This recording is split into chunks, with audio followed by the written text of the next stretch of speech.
చేస్తూ sir please. అందరికీ నమస్కారం.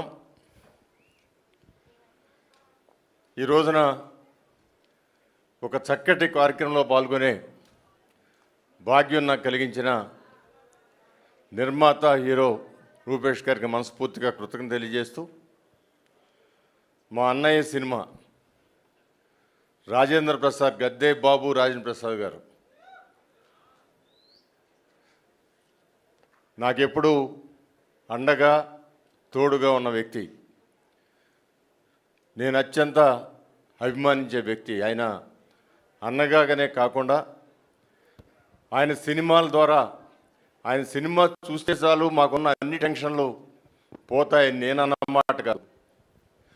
భారతదేశానికే ఒక సంస్కరణ సృష్టించి దేశం అభివృద్ధి పదంలో నడపడానికి ప్రారంభించిన ఆనాటి ప్రధానమంత్రి పివి నరసింహారావు గారు ఒక పబ్లిక్ మీటింగ్లో, ఏదో రాజేంద్ర ప్రసాద్ గారు పక్క నుండి మాట్లాడే మాటలు కావు, పబ్లిక్ మీటింగ్లో రాజకీయ నాయకులంటే ఎందరెందరికో ఎన్నెన్నో అభిప్రాయాలు ఉంటాయి, కానీ వాళ్ళు పడే టెన్షను అది ఎవరు తీర్చలేనిది.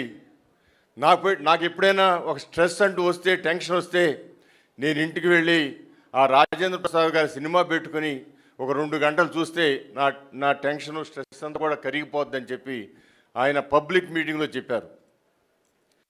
అలాంటి గొప్ప సినిమాల్లో నటించిన వ్యక్తి మా అన్నయ్య రాజేంద్ర ప్రసాద్ గారు.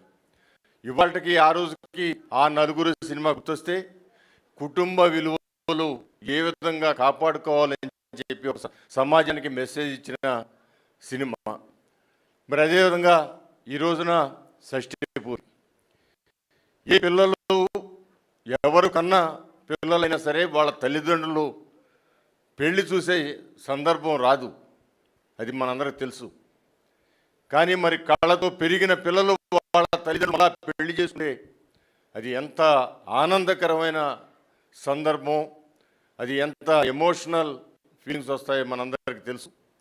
అలాంటి చిత్రాన్ని ఆ పేరుతో షష్ఠీ పూర్తి అనగానే ప్రతి తల్లి తండ్రి, ప్రతి బిడ్డ ఆ సినిమాలో సమాజంలో కుటుంబ విలువలు కొంచెం తరిగిపోతున్న సందర్భంలో మరలా ఆ కుటుంబ విలువలతోనే భారతదేశం ఒక సాంప్రదాయక దేశంగా, సంస్కారవంతమైన దేశంగా, అందులో తెలుగువారి సంస్కారం ఇవన్నీ కూడా ఆ సినిమాల్లో ఆ రోజు నందమూరి తారక రామారావు గారి నుంచి ఈ రోజు వరకు కూడా అనేకమైన కుటుంబ సంబంధించిన సినిమాలు. ఇవాళ ఎంత వెస్ట్రన్ స్టైల్ అయినా కుటుంబం సంబంధించిన సినిమాలు సక్సెస్ఫుల్ అవుతున్న సందర్భం కూడా మనం చూసాం. మరి ఇలాంటి సినిమా ఖచ్చితంగా ఇది సమాజం కోసం సక్సెస్ కావాలని మనస్ఫూర్తిగా నేను కోరుకుంటున్నాను. ఇప్పుడు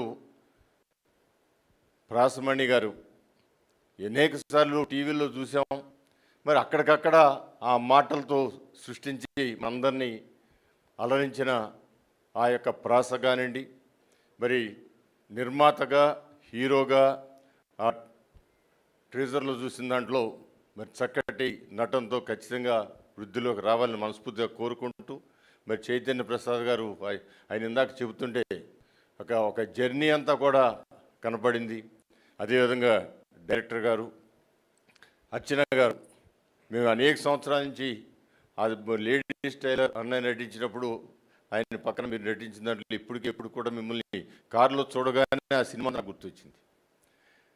అదేవిధంగా చిరంజీవులు రూపేష్ గారు కానీ, అదేవిధంగా ఆకాంక్ష గారు కానీ వర్ధిల్లాలని మనస్ఫూర్తిగా కోరుకుంటూ, ఈ కార్యక్రమంలో పాల్గొనే భాగ్యం నిర్మాత గారితో పాటు మా అన్నయ్య ప్రేమగా పిలిచి నువ్వు రావాలి తమ్ముడని పిలిచినందుకు అన్నయ్యకి మనస్ఫూర్తిగా పాదాభివందనాలు తెలియజేస్తూ సెలవు తీసుకున్నాను. జై హింద్, జై జన్మభూమి.